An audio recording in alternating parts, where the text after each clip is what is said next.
wil ek titel, Here, wie is die mens dat jy aan hom dink? Here, wie is die mens dat jy aan hom dink? Jy weet, ons gaan deur so baie hoogtes en dan gaan ons deur laagtes en dan wonder ons baie kere, Here, maar is hy nog daar? Here, hoor hy nog my geroep? En dan weet ons dat die Here het vandat hy die mens geskape het hy met ons empatie. Draai vir ons deur. In die tye van siekte, maak nie saak wat die omstandighede is nie. Die Here is daar vir u en vir my. En hy dra vir ons deur. Ons het gister die voorreg gehad om daar by pastoor Ellen Fielding hulle in die hospitaal te wees, waar Christine baie sleg is. Gaan nie met haar goed nie. Sy het graad 4 kanker, sy in haar brein, sy is verlam aan die 1/2 van haar lyf. But God, maar God, is nog in beheer. Hy kan nog die wonderwerk doen. Sy lê nou vir 8 dae wat sy nie kan praat nie, nie kan eet nie. Sy kan net haar oë oopmaak so nou en dan en so 'n bietjie kommunikeer met die regterhand. Maar so is daar so baie van ons geliefdes, mense wat ons ken, hulle wat ons nie ken nie, wat dieselfde pad stap. En is dit net genade dat u en ek nog gesond is. Amen.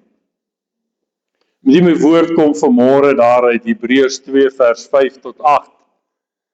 Want aan die engele het hy die toekomstige wêreld waarvan ons spreek nie onderwerp nie. Maar iemand het eers gesê, wat is die mens dat u aan hom dink? Of die mensekind dat u hom besoek? U het hom 'n weinig minder as die engele gemaak. Met heerlikheid en eer het u hom gekroon en hom oor die werke van die hande aangestel. Alle dinge het u onder sy voete gestel, want in die onderwerping van alle dinge aan hom het hy niks uitgesonder wat aan hom nie onderworpe is nie. Maar nou sien ons nog nie dat alle dinge aan hom onderwerp is nie, ekskuus. Maar ons sien hom, naamlik Jesus, wat vir 'n kort tydjie minder as die engele gemaak is, vanweë die lyde van die dood met die heerlikheid en eer gekroon, sodat hy deur die genade van God vir elkeen die dood sou smaak. Hierdie gedeelte waarvan hy verwys in vers 6, kry jy ook in Psalm 8, vers 1 tot 10. En haal ek my teksvers vanmôre dan ook uit Psalm 8 vers 10. Wat is die mens dat u aan hom dink en die mensekind dat u hom besoek?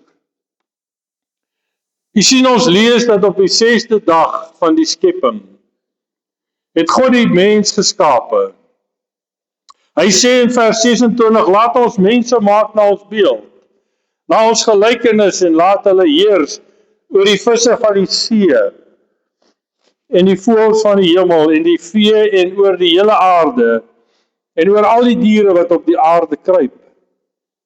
En God het die mens geskape na sy beeld, na die beeld van God het hy hom geskape, man en vrou het hy hulle geskape. Genesis 2 vers 7 sê, en die Here God het die mens geformeer uit die stof van die aarde en in sy neus die asem van die lewe geblaas. So het dan die mens 'n lewende siel geword. Jy sien, nadat God die mens geskape het en hom aangestel het om oor die skepping te regeer, het hy gesê dat dit was goed. En terloops, net 'n vraag dat ek glo daar's baie van u wat vitamiene gebruik.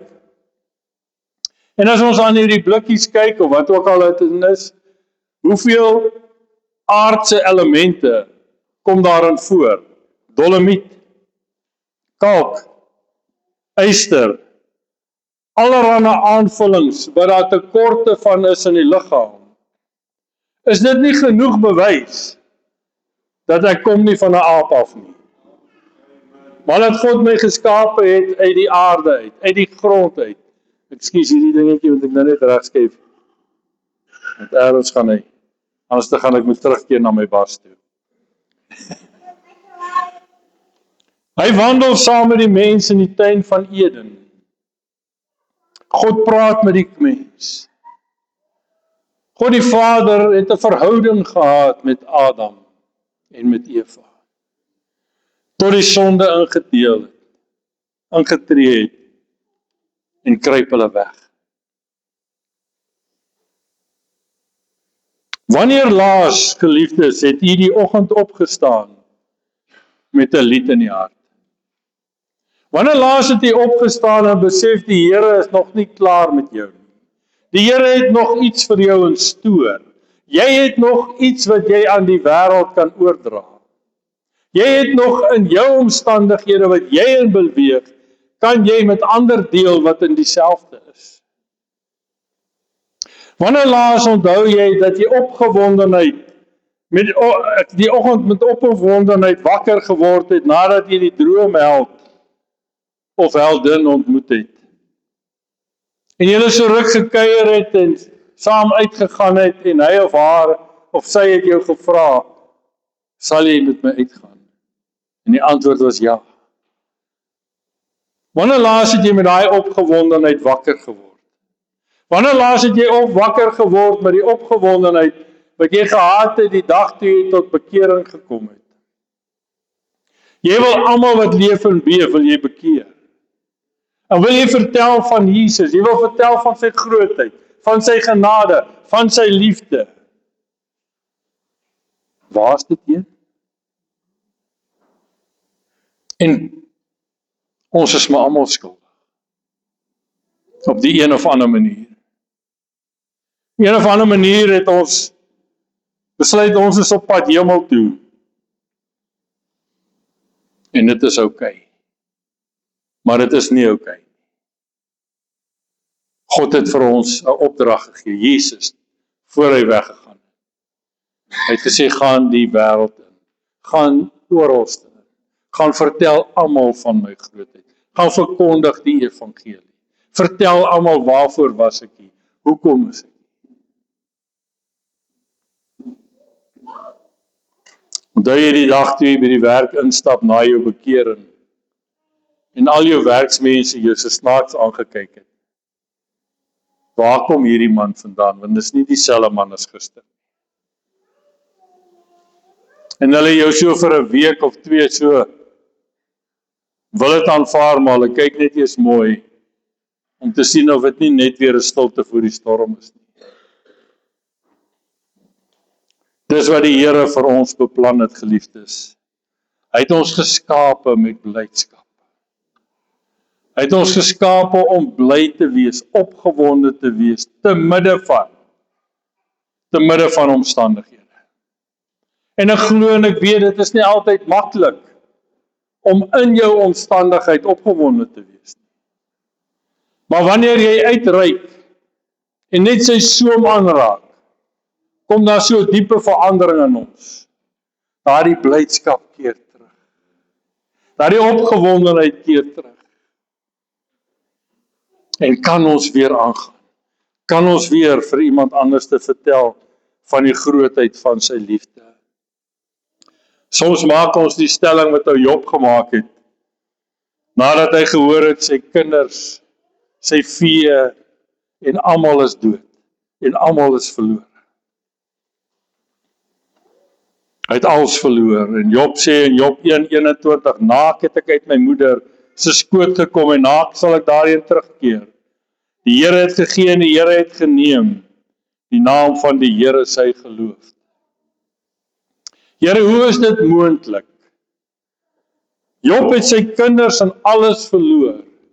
Job het elke oggend het hy offers gebring, ingeval sy kinders dalk gesondig het.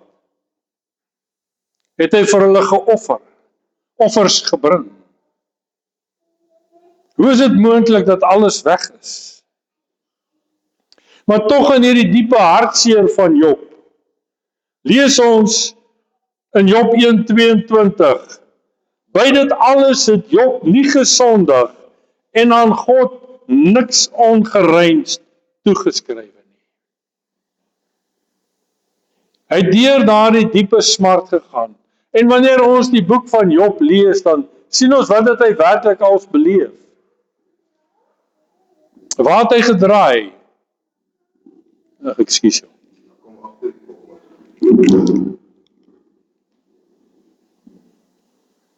Het jy hom nodig, werklik? Prys die Here.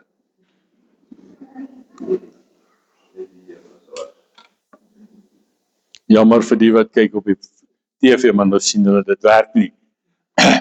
En as jy my nie kan hoor nie, steek net die hand op, dan weet ek, dan sal ek nog 'n bietjie bas bysit. Jy sien dat Job het deur alles gegaan. Hy sit op die ashoop, vol swere, hy krap dit met potskerwe. Maar steeds hou hy vas aan die Here. Job se vrou kom, in Job 2 vers 9 en 10, hy sê, toe sê sy vrou vir hom, volhard jy nog in jou vroomheid, seën God en sterf. Maar Job het God geken. Job het geweet wat het hy in God. Hy het geweet waar kom sy hulp vandaan. Hy het geweet waar kom sy genesing vandaan. Hy het nie verstaan wat met hom gebeur nie. Maar hy het steeds vasgehou. En ken ons almal sy verhaal, hoe dat God hom geseën het met dubbel van dit wat hy gehad het. Omdat hy deur dit gegaan het. En omdat hy nooit teen God gedraai het nie. En so maklik draai u en ek baie keer in onkunde. Dan sê ons, hoe kan die Here dit toelaat? Here, ek het daar niks gedoen nie, hoekom moet ek hierdeur gaan?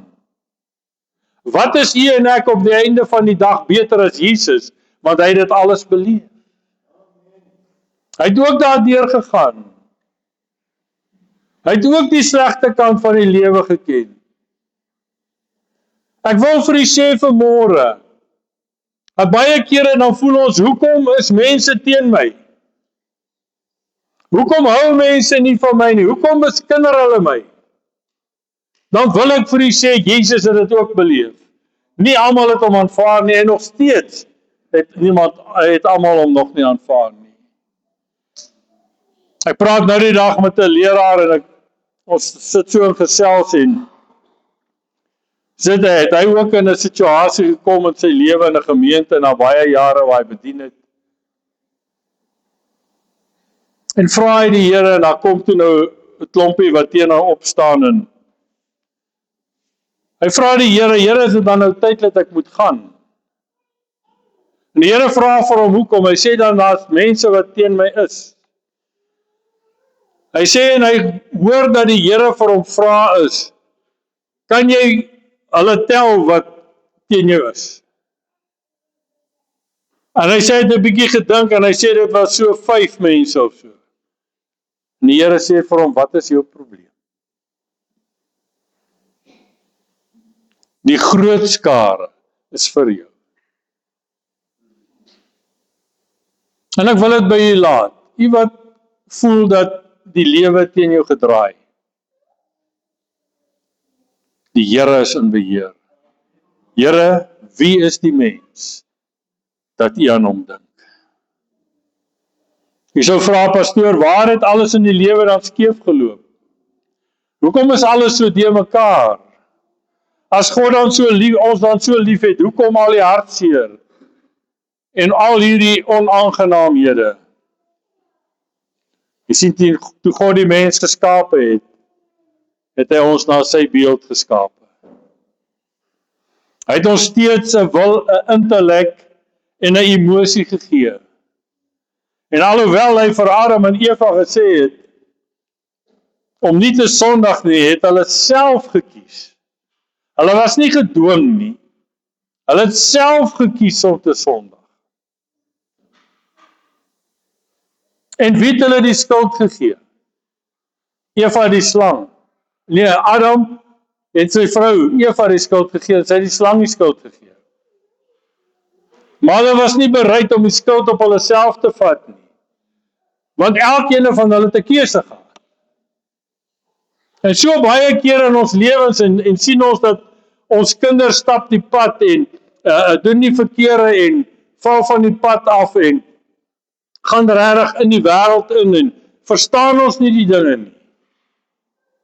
Maar elkeen van ons se lewens hou ons so in ons hande, in ons besluite hou ons in ons eie hande vas. En die besluit wat ons neem, of wat goed is of sleg is, moet ons bereid bly om die uiteinde daarvan te aanvaar. Het sy ook goed, of het sy dit ook sleg? Maar dit is makliker om iemand anders die skuld te gee. Ja, maar my pa was so. Ja, maar my ma was so. My pa was so wilde ou. My ma was so wilde ou. Sy het jou sommer gegooi met 'n stuk hout. Ek het nie so maar gehad. Maar sy was krek. Geliefdes, u sien, maar deur dit alles het God reeds die antwoord gehad. En kom hy in Genesis 3:15, hy sê, en ek sal vyandskap stel tussen jou en die vrou, en tussen jou saad en haar saad. Hy, verwysende na Jesus, sal jou die kop vermorsel, en jy sal hom in die haksteen byt. Daar was altyd 'n gedagte dat God het nooit die mens vergeet nie. Here, wees die mens dat U aan hom dink. Wees die mens, Here, dat U hom nie een kant toe skuif nie. Ek onthou vir mannetjie het altyd vertel hoe lank het hy vir sy seun gebid. Hoe lank het ons vir ons kinders gebid? Maar dit is die geheim. Moenie ophou nie. Bly bid. Bly glo. Want God is in beheer. Dit lyk nie vir ons altyd so nie. Dit voel nie vir ons altyd so nie. Maar weet dit, God is in beheer. En ons bid sonder ophou. Want so lief het God die wêreld gehad, dat hy sy enige gebore seun gestuur het, sodat ons die ewige lewe kan beerwe. Sodat hy vir ons die prys kon betaal, die volmaakte prys. Iemand vra my nou die dag, en ek kon nie glo toe ek die vraag sien nie, is, was Jesus altyd daar gewees? Was hy nie eers daar nadat hy gebore was op aarde nie? En toe hy teruggaan hemel toe word hy deel van die Godheid.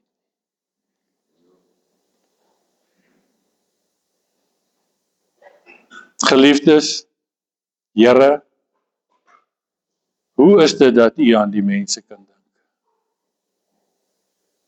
U sien, dit is U en my taak as kind van die Here om sy woord uit te dra.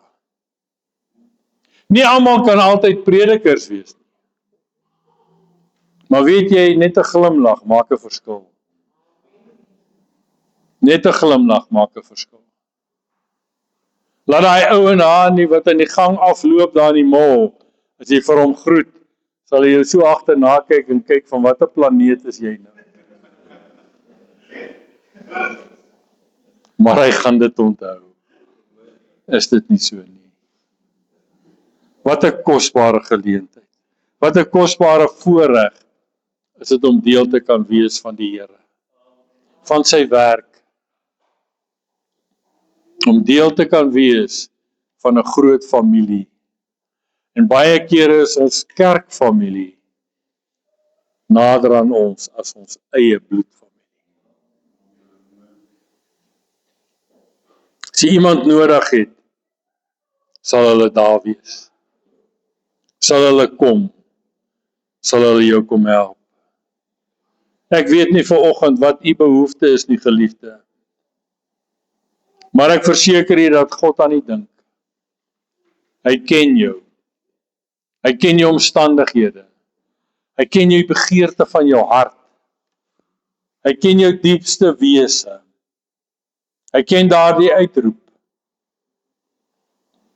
Hy weet wat is die verskil tussen jou binneste en jou gesig. Jy onthou toe ek vir hierdie boodskap gebring het van een van ons twee is in die moeilikheid. Elkeen van ons is eintlik mos maar 'n tweeling. Want julle sien my soos julle my nou sien. Maar hier binne is Pridon. Julle sien hom nie. En wanneer hierdie twee saam dieselfde plek bereik het, in Engels sê hulle, when you come into sync, dan kan jy waarlik lewe en waarlik jou alles gee vir die Here. Omdat jy het die twee by mekaar uitgebring. Daarom wil ek vanmôre vra dat daar is so baie beloftes. Die Here wil vir u aanraak. Hy wil vir jou genesing gee. En ek kan sien op baie gesigte. En ek weet sy sal my vergewe. Ansie, die Here sien jou behoefte. Die Here sien jou diepste uitroep. Andre, jou nou ook vir jou vrou. Want julle kom ook 'n lang pad saam. Dan word ons een. Elke dag word ons meer en meer een. Net so ook vir Rina.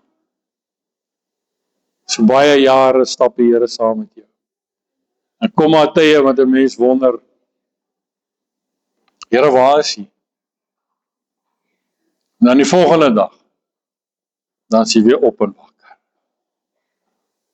Baie van u is so, ek ken baie gesigte nie vanoggend nie. En toon die Here ken julle behoefte.